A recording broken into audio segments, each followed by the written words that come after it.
लाडक्या बहिणींसाठी आनंदाची बातमी आहे। लाडक्या बहिणींनो, तुम्हाला आता रक्षाबंधनाची सरकारकडून ओवाळणी मिळणार आहे। लाडक्या बहिणींना रक्षाबंधनाआधी जुलै महिन्याचा 1,500 रुपयांचा हप्ता मिळणार आहे। लाडकी बहीण योजनेसाठी 319 कोटी 53 लाखांचा निधी वर्ग करण्यात आलाय। लाडक्या बहिणींना रक्षाबंधनापूर्वीच त्यांचा हप्ता दिला जाईल, त्यामुळे त्यांच्यासाठी आनंदाची बातमी म्हणावी लागेल। जवळपास 319 कोटी 53 लाखांचा निधी हा या योजनेसाठी, या हप्त्यासाठी वर्ग करण्यात आलेला आहे। महत्त्वाची बातमी आपण पाहता, पहिल्या टप्प्यामध्ये 35 लाख महिलांना योजनेचे पैसे मिळणार आहेत। हप्ता देण्याची प्रक्रिया ही आजपासून सुरू होणार। मुख्यमंत्री माझी लाडकी बहीण योजनेच्या मे महिन्याच्या हप्त्याची प्रतीक्षा संपली असून 15 जून पासून महिलांच्या बँक खात्यात पैसे जमा होण्यास सुरुवात झाली आहे। राज्यात सखोल छाननीनंतर एकूण 2.5 कोटी अर्जांपैकी 1,77,00,000 महिला पात्र ठरल्यात, तर बँक लिंकिंग, उत्पन्न मर्यादा आणि तांत्रिक त्रुटींमुळे तब्बल 70 लाख महिलांचे अर्ज अपात्र ठरवण्यात आले।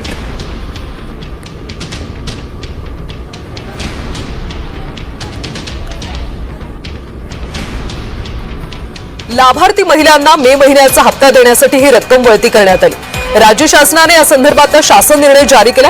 यापूर्वी सुद्धा अशाच प्रकारे सामाजिक न्याय विभागाचे, आदिवासी विकास विभागाचे हजारो कोटी रुपये या योजनेसाठी वळवण्यात आले। पदांपेक्षा मोठी आहे आणि म्हणून मी आपल्याला सांगतो, त्यावेळेस मुख्यमंत्री असताना मुख्यमंत्री लाडकी बहीण योजना आपण सुरू केली।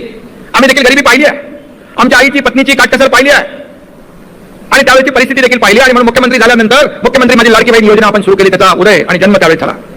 आणि आपल्याला सांगू इच्छितो, कोणी माईका लावला तरी लाडकी बहीण योजना कधीही बंद होणार नाही।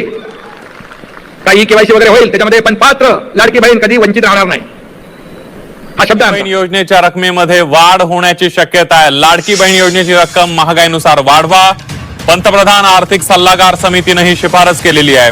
योजनेचं मूल्यमापन करून बदल करण्याच्या सूचना सुद्धा करण्यात आलेल्या आहेत। वाढती महागाई आणि बदलत्या कौटुंबिक गरजांनुसार थेट बँक खात्यात जमा होणारी सध्याची 1500 रुपयांची रक्कम पुरेशी आहे की नाही हे तपासण्यासाठी या योजनेचं मूल्यमापन करावं आणि त्यामध्ये बदल केले जावेत असा सूर या समितीच्या ताज्या चर्चासत्रातून उमटलेला आहे। जसजशी महागाई वाढते तसतशी या रकमेत सुद्धा वाढ केली जावी अशा सूचना त्यांनी प्रत्येक राज्यांना केलेल्या आहेत। याचा अर्थ काय होतो, तर या योजनांमुळे गेल्या 2.5-3 वर्षांमध्ये संपूर्ण जवळजवळ 15 पेक्षा जास्त राज्यांतील 12 कोटींपेक्षा जास्त महिलांना आणि त्यांच्या परिवारांना फायदा होत आहे। तेव्हा विरोधकांसाठी आता हा चांगला धडा आहे। विरोधकांनी आता यापुढे अशा योजनांची बदनामी ही थांबवली पाहिजे आणि सरकारच्या या योजनांना पाठिंबा दिला पाहिजे, त्यांचं समर्थन केलं पाहिजे। खोट्या अफवेंनी बदनाम सरकारला जे काही करायचं कित्येक वर्ष सुरू होतं ते आता थांबवलं पाहिजे। लाडक्या बहिणींसाठी आनंदाची बातमी आहे। पुढील 2 आठवड्यामध्ये हप्ता मिळण्याचा अंदाज आहे। ई-केवायसी प्रक्रियेमुळे हे हप्ते रखडले होते। ई-केवायसी केली नाही त्या महिला अपात्र होणार आहेत। लाडकीचा मार्च-एप्रिलचा हप्ता थकीत आहे।